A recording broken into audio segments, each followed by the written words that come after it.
Queridos irmãos, a paz do Senhor, eu quero agradecer a Deus por essa oportunidade de estar nessa noite, nesse dia, né, tranquilo, maravilhoso, de estar comentando a lição do nosso trimestre, do último trimestre do ano de 2024. Essa lição é comentada pelo pastor Elinaldo, tem como tema as promessas de Deus. Confie e viva as bênçãos do Senhor, porque Ele é fiel no que prometeu.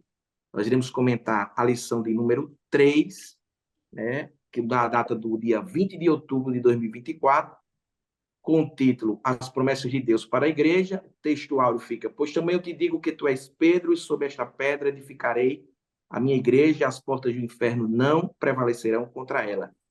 A verdade prática diz: as promessas de Deus para a igreja são gloriosas, promessas de vida eterna, de poder, glorificação final no nosso corpo. A leitura bíblica em classe conta em 3 trechos: Mateus 28, 18 ao 20, Marcos 16, capítulo 16, do versículo 15 ao 18, e Atos do capítulo 1, versículo 6 ao 8. Quem está comigo nessa aula é o professor Marto e a professora Eliana.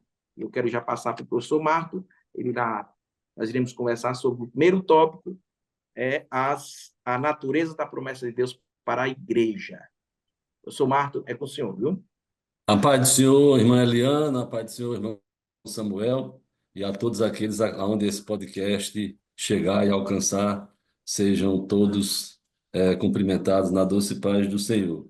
Graças a Deus por essa oportunidade de estar cooperando de alguma forma nesse trabalho do Departamento de Ensino, esse podcast EBD em Síntese, e de hoje comentando é, essa é a lição número 3, que tem como tema, como já foi falado, as promessas de Deus para a igreja. Na lição 1 foi estudado as promessas de Deus, na realidade. Depois vem as promessas de Deus para Israel. E hoje nós teremos a oportunidade de estudar as promessas de Deus para a igreja, no primeiro tópico falando de a natureza da promessa de Deus para a igreja, a natureza da promessa de Deus. Eu quero recorrer a um texto da carta do apóstolo Pedro, capítulo 2, versículo 9, quando ele diz: Vós sois a geração eleita, o sacerdócio real, a nação santa, o povo adquirido, para que anuncieis as virtudes daquele que vos chamou das trevas para a sua maravilhosa luz. É o que está escrito em primeira carta de Pedro, capítulo 2, versículo 9. Então, o apóstolo Pedro aqui está mostrando o que a igreja significa no plano de Deus. A gente tem, na verdade, prática da lição, a seguinte afirmativa: as promessas de Deus para a igreja são gloriosas promessas de vida eterna, de poder e glorificação final do nosso corpo. É o que abrange essa lição das promessas de Deus para a igreja. Pois bem, então Pedro aqui está mostrando o que a igreja significa no plano de Deus, apresentando justamente essas 4 imagens, que é a imagem da nós somos geração eleita, nós somos sacerdócio real, nós somos nação santa e nós somos povo adquirido, né? Então, quando a gente fala de igreja, o termo mais empregado, o termo mais utilizado para definir igreja é traduzido numa palavra eclésia, né? Todo é um termo bem conhecido, bem disseminado entre o povo de Deus, até mesmo quem não tem conhecimento, não precisa ter conhecimento da língua grega, mas eclésia, literalmente, qualquer crente que frequenta a escola dominical sabe que eclésia literalmente significa chamados para fora. Chamados para fora. Era um costume da sociedade grega, né? Onde os cidadãos livres podiam se reunir na ágora, na praça pública, para discutir os determinados que era feito. Então, passou para a gente, passou para o corpo da igreja, passou para o cristianismo essa ideia de um grupo, a eclésia definindo um grupo de cidadãos que são chamados e se reúnem visando um propósito específico. Então, quando você fala de eclésia, de igreja, você está tratando desse grupo de cidadãos. A gente vai ver de que é composto. Então, hoje, a gente vê algumas coisas assim distorcidas, pessoas batendo no peito e dizendo: "Eu sou igreja", quando na realidade nós fazemos parte da igreja. Nós somos membros, a igreja é o corpo de Cristo. A gente vai ver isso lá na frente. A igreja é o corpo de Cristo. Nós somos parte desse corpo, nós somos um membro. Se é um dedo pequeno, um dedo grande, o braço, o olho, a cabeça é Cristo. Se é qualquer membro do corpo, então nós fazemos parte. Então eu não posso dizer que eu sou a igreja. Por exemplo, o textuário da lição diz assim: também eu te digo que tu és Pedro, e sobre esta pedra edificarei a minha igreja, e as portas do inferno não prevalecerão contra ela. Então, às vezes as pessoas são tomadas por esse texto a dizer assim: as portas do inferno não prevalecem contra mim, contra a minha pessoa. Não. O que Jesus está dizendo é que as portas do inferno não prevalecem contra a igreja, Isso. essa instituição, esse organismo vivo, esse corpo dele. Agora, pessoalmente, individualmente, nós podemos ser afetados por alguma coisa ruim que vem de lá para cá. Agora, como igreja, como corpo reunido, aí nós não seremos derrotados, nós não seremos.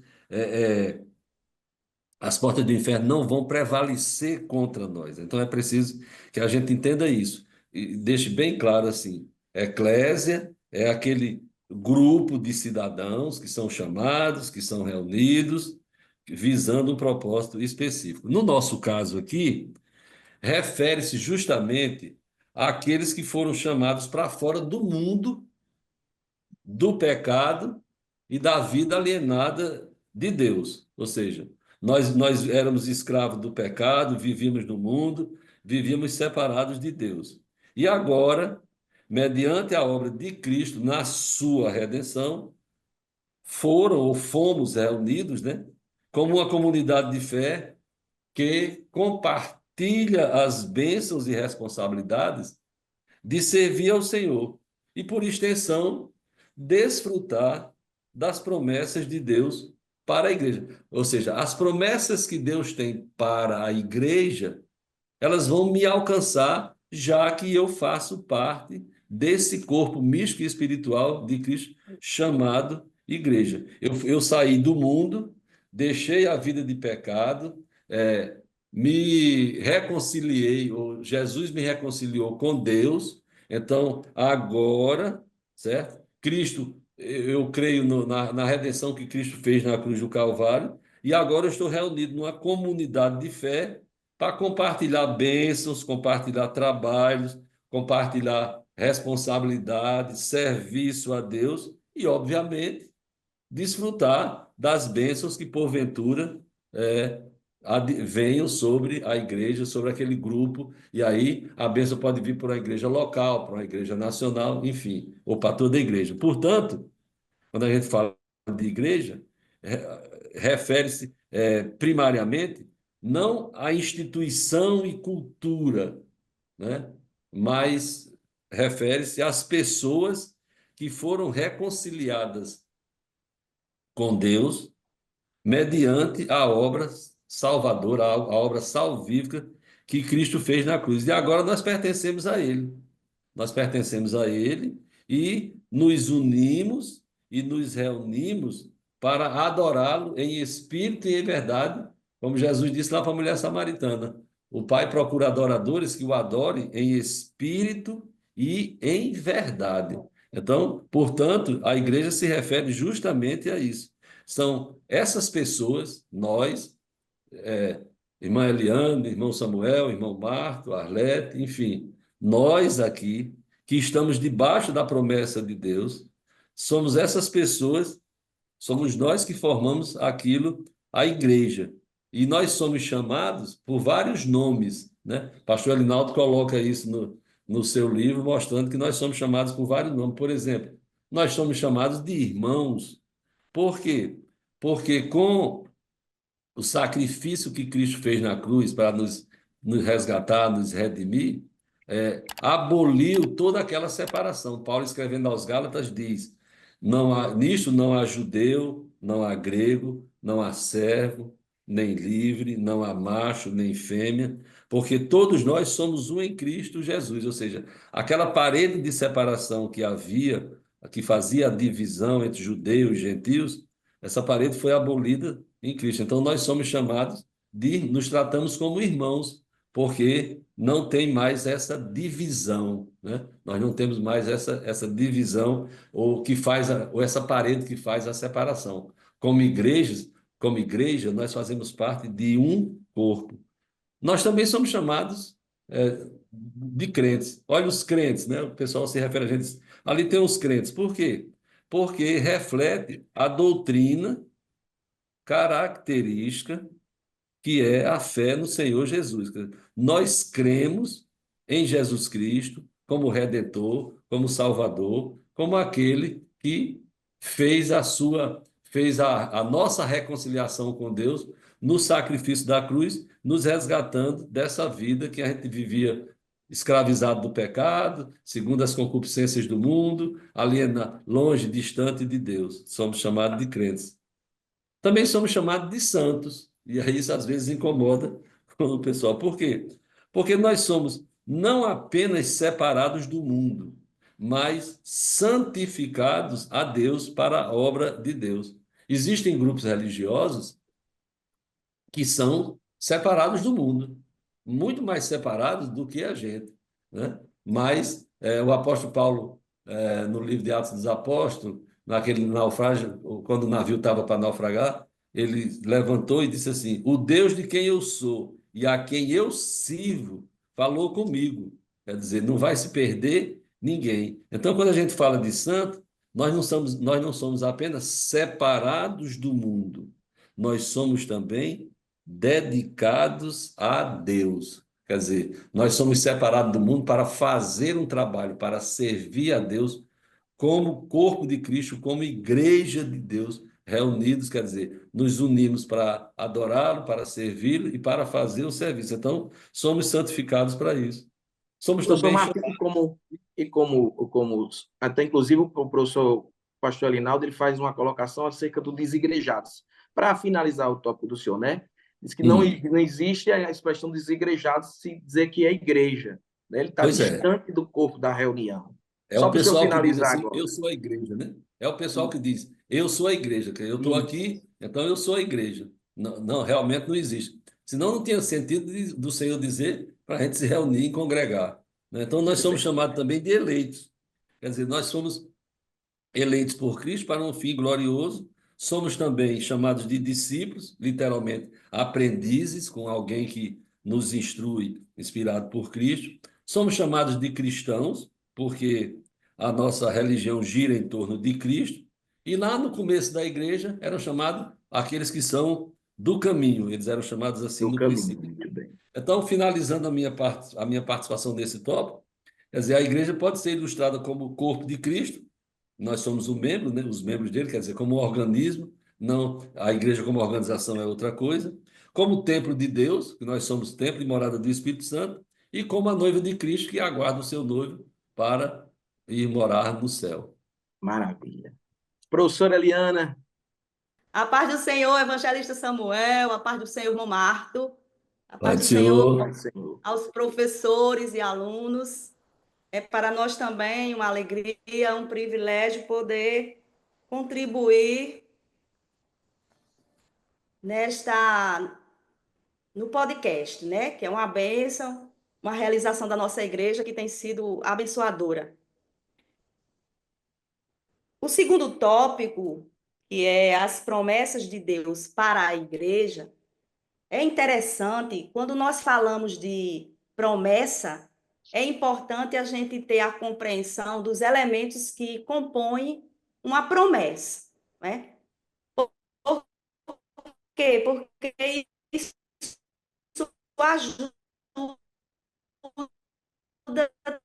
tanto o estudante da palavra de Deus, o aluno, a uma promessa. E aí a promessa ela é composta de vários elementos e a gente tem que fazer algumas perguntas. Por exemplo, quem prometeu? E no caso aqui, nós estamos diante Quem prometeu foi Deus. E quando nós estamos diante de uma promessa, a primeira coisa que vem em nossa mente, nós somos impulsionados, na verdade, a avaliar o caráter daquele que prometeu, né? Porque sabemos que as promessas humanas, elas são falhas, muitas vezes pela índole da pessoa ou por circunstâncias alheias à vontade. Mas quando estamos diante de uma promessa, e uma promessa de Deus, então a gente vai observar que aquela promessa está fundamentada no caráter de Deus, imutável. Então, esse caráter imutável de Deus, qual é o resultado que traz para nós? Traz conforto, traz segurança e fortalece a nossa esperança nas promessas que ainda se cumprirão. Então, o primeiro elemento é esse. Pegou na Bíblia, tem uma promessa? Quem foi que prometeu? Porque na Bíblia também tem promessas feitas por homens, não é? Que poderiam falhar ou não. Por exemplo, Ruth faz aquelas promessas maravilhosas à sua sogra e cumpre. O seu Deus dela, morar onde ela mora, comer o que ela come e até ser sepultada onde ela fosse sepultada, não é Teu verdade? povo será o meu Então, mas povo. aí, teu povo será o meu povo. Então, nós estamos estudando aqui muito especificamente as promessas de Deus e elas são fundamentadas no caráter de Deus, que é imutável. É o primeiro elemento da promessa. O outro elemento da promessa que a gente pode ver é o beneficiário. A quem foi destinado essa promessa, não é? E a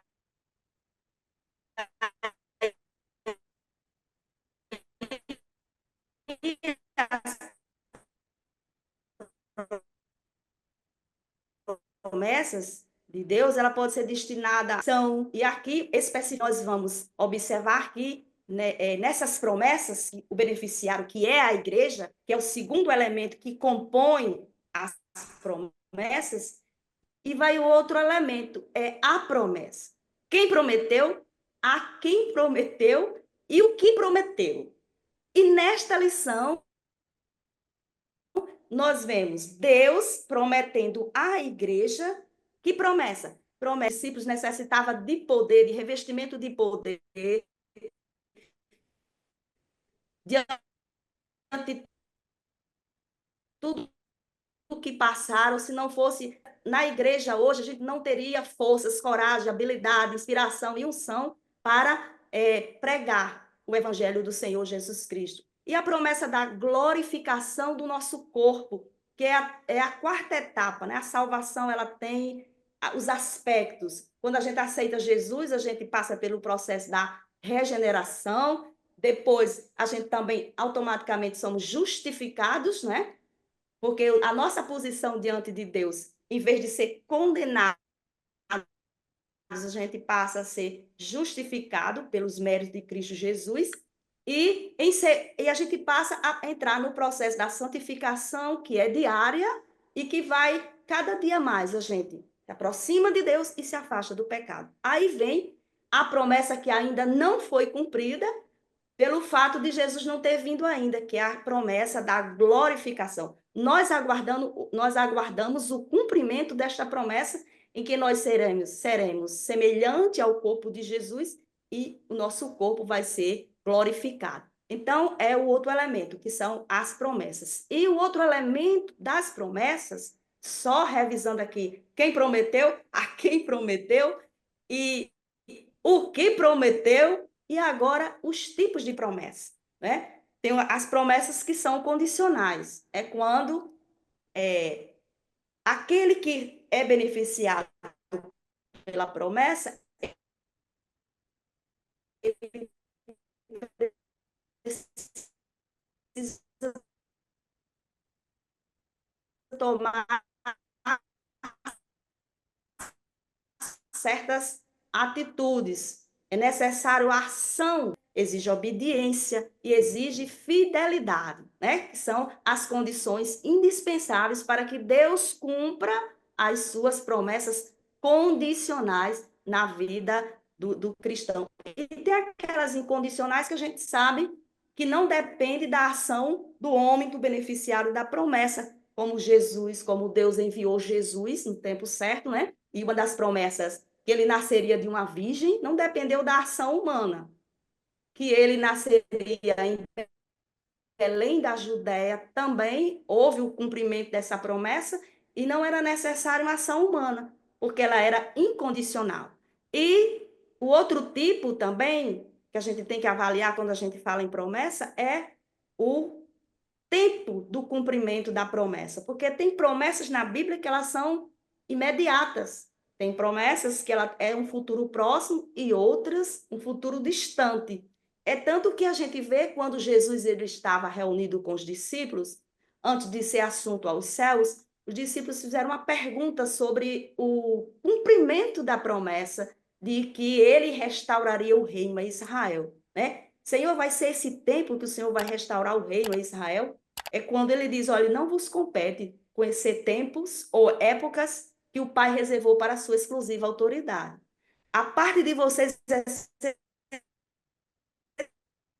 testemunha. Naquela hora, ele estava falando sobre a direção das promessas, o tempo, quem determina é Deus, e muitas vezes está além da nossa compreensão. Encerrando este ponto aqui, as consequências da promessa. Ora, se nós temos uma promessa dada por Deus e ela é condicional, então vai ter consequência se nós não observarmos as condições para que essa promessa seja realizada em nossas vidas. Então, eu sugiro ao professor que dê ênfase a este elemento que compõe uma promessa para que ele venha favorecer e ajudar o aluno quando estiver estudando a palavra de Deus. Eu estou diante de uma promessa. Quem prometeu é Deus. Então, está fundamentada no seu caráter imutável. Prometeu a quem? O beneficiário. O que prometeu? O que essa promessa está dizendo? Que tipo de promessa é? Exige uma condição ou não exige uma condição?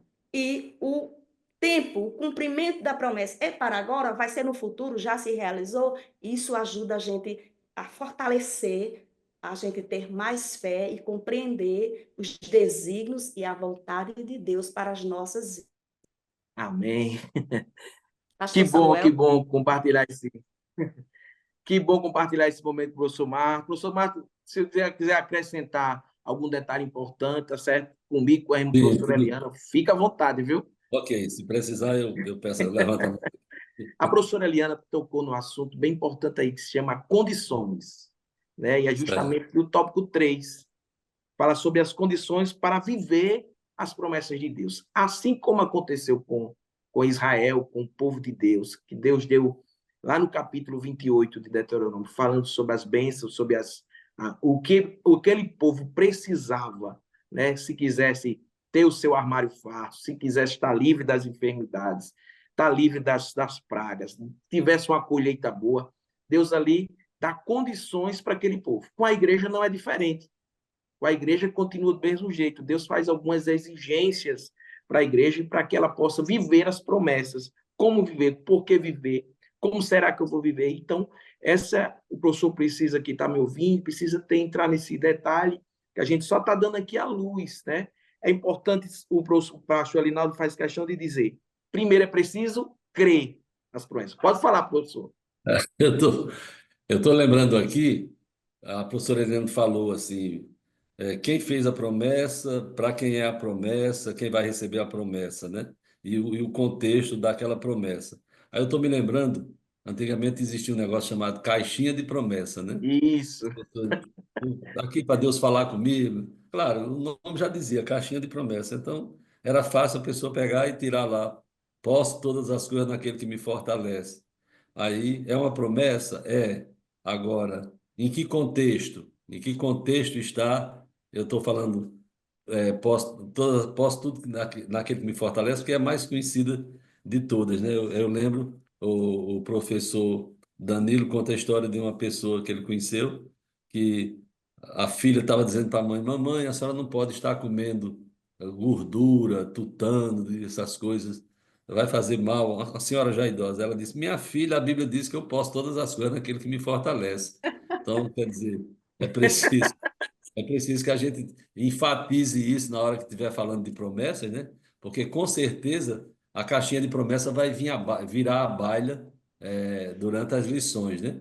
Então a gente precisa entender, e o que a professora Eliane colocou foi interessante assim, quer dizer, quem fez a promessa, para quem fez a promessa, Isso. quem está esperando, se está cumprindo, vamos dizer assim, os requisitos As para condições, as As condições para as condições. condições. você está em condições de receber aquela promessa. É a história do irmão que pedindo a Deus que tivesse, queria uma casa com piscina, né? Ele queria uma casa com piscina e estava baseado que Deus tinha prometido que ia dar para ele. E aí Deus perguntou: lá na sua casa tem lugar onde você mora? Tem terreno para fazer uma piscina? Não tem. Então, primeiro peça um terreno grande, depois peça uma casa para depois chegar na piscina. Às vezes a gente quer passar na frente uma coisa, né? Precisa de ter, Verdade. cumprir essas condições para viver as promessas de Deus. Aí o professor Elinaldo faz questão de dizer, usar o exemplo de Abraão. Abraão creu na promessa. Enquanto Sara riu, Abraão creu. Ou seja, a primeira condição é crer. A igreja, para mim receber o batismo com o Espírito Santo, a primeira condição é o quê? Crer. Para mim Crer, acreditar que Jesus vai voltar, eu preciso o quê? Crer. crer. Isso, e crer através de quê? Ouvindo a palavra de Deus. A gente só vai gerar fé dentro de nós quando a gente crê, né? Ouve a palavra do Senhor, crê, então vai gerando expectativa, vai gerando fé, esperança, a bendita esperança. Isso tem É que ficar verdade. claro. Tem que A ficar claro. Arlete, hoje a gente estava conversando, ela fez uma observação acerca desse negócio de Abraão, né? Sim, Que Abraão deitou com H, né? Com H. Aí ela dizendo assim, interessante. Na hora que Sara disse, Abraão, eu já estou idosa, se deito com Sara para gerar descendência, ele nem disse assim, não, Sara. Deus disse que, Deus disse que ia ser de nós mesmo, assim, ia ser dos nossos lombos, né? Ele foi verdade, ligeirinho, entendeu? E deitou-se com Sara rapidinho. Depois Deus disse, não, vai ser de você. Ele creu tanto que a verdade, verdade. observação é Segunda verdade. condição, além de crer, eu preciso ser fiel. Fiel. Não tem alternativa. As cartas no livro de Apocalipse, sempre o aviso de Jesus é permaneça fiel, seja perseverante, né? Que aquele que almeja as promessas do Senhor, de viver as promessas do Senhor, precisa ser fiel. Inclusive, o pastor Elinaldo faz questão de falar no versículo, capítulo 2, o versículo 10 do livro de Apocalipse, diz, ser fiel até a morte e dar-te-ei a coroa da vida, Vida. certo? É Professora verdade. Eliana, se a senhora quiser, certo, interagir, sem problema, tá certo? Ou seja, eu primeiro creio, segundo, eu preciso ser fiel, e terceiro, eu preciso obedecer a Deus. Eu gosto É, sempre de dizer, professor Eliane, professor Marco, que a gente não vê Saul com adultério, né? é A gente verdade. não vê Saul desviando. A gente vê Saul desobedecendo. É verdade. Então, ele perdeu o trono porque ele desobedeceu. E a edição nos estimula a ser obedecer a Deus. Apesar de tudo que está envolvido aí, obedecer, fazer, sentir a vontade de Deus, mesmo que aos nossos olhos seja tão difícil, mas crendo, permanecendo fiel e obedecer, assim eu consigo viver as promessas de Deus. Professor Marcos, Só lembrando o seguinte, né, irmão Samuel, que pode falar. todo pecado é desobediência. Isso, Todo muito pecado, quer dizer, o primeiro pecado foi uma desobediência. Deus disse, não coma. Aí ele comeu, pronto. Não, não foi nenhuma coisa verdade. terrível, abominável, não. Apenas o seguinte, não comeu. A mulher de Ló, Deus disse, não olhe para trás. Não olhe para trás. Não, entendeu? Quer dizer, a questão da obediência é a razão de todo. Aliás, todo pecado é uma desobediência. Não matarás. Se matar é pecado. Não furtarás. Se roubar é pecado. Entendeu? Não Tudo cobiçarás. Se cobiçar, é tudo é pecado. desobediência. Tudo é Tudo é desobediência. Tudo é desobediência. desobediência. Toda Professora desobediência é Eliana, pecado. Amém. É uma lição maravilhosa esse trimestre, esse assunto de promessas, porque é um momento em que a nossa fé, essas condições que o evangelista Samuel falou aí sobre crer, ser fiel e obedecer, é muito que as promessas de Deus sejam cumpridas em nossas vidas, né? E a gente, nesse trimestre, eu acredito que cada professor vai ser um vaso, um instrumento nas mãos de Deus para levar a classe a crer mais, buscar mais, confiar mais e não duvidar, porque o Deus que prometeu, ele não muda, ele é infalível, as promessas dele são eternas, né? E que a gente possa sentir a segurança, o conforto, porque vem de Deus as promessas, e a cada dia a esperança que a gente tem, tudo que ele prometeu, as promessas, seja cada dia fortalecida essa esperança que nós temos no nosso coração. É verdade. Professor Marta, eu vou passar para o senhor dar uma pincelada na conclusão, professora Eliana, e eu finalizo para a gente Pois glorificar o nome bem, do Senhor. pastor Elinaldo coloca na conclusão dizendo que as promessas de Deus são de grande valor espiritual. E como igreja, nós somos integrados, ou estamos integrados, como membro desse corpo espiritual. Então, quer dizer, se a gente entender que, como membros do corpo de Cristo, nós estamos debaixo dessas promessas que Deus tem para a igreja. Basta tão somente observar, para receber essa promessa individualmente, eu tenho que estar ali em obediência. E a promessa também pode vir coletivamente para a igreja. Ela tanto pode vir coletivamente, beneficiando toda a igreja, não especificamente a mim, me beneficia de forma coletiva. Mas ela também pode vir especificamente para mim, beneficiando a mim e os que estão ao meu redor. Isso mesmo. Professora Eliana, Glória a Deus. Uma das promessas, a maior, vou dizer assim, primeira e grande promessa da igreja que a gente louva a Deus é a promessa de vida eterna. Que maravilha, né? Quando achavas que não valia mais nada, que não tinha, aí chega Jesus e faz uma promessa tão gloriosa, dizendo: na verdade, vos digo que quem ouve a minha palavra e crê naquele que me enviou tem a vida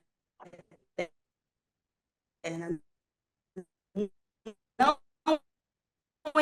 entra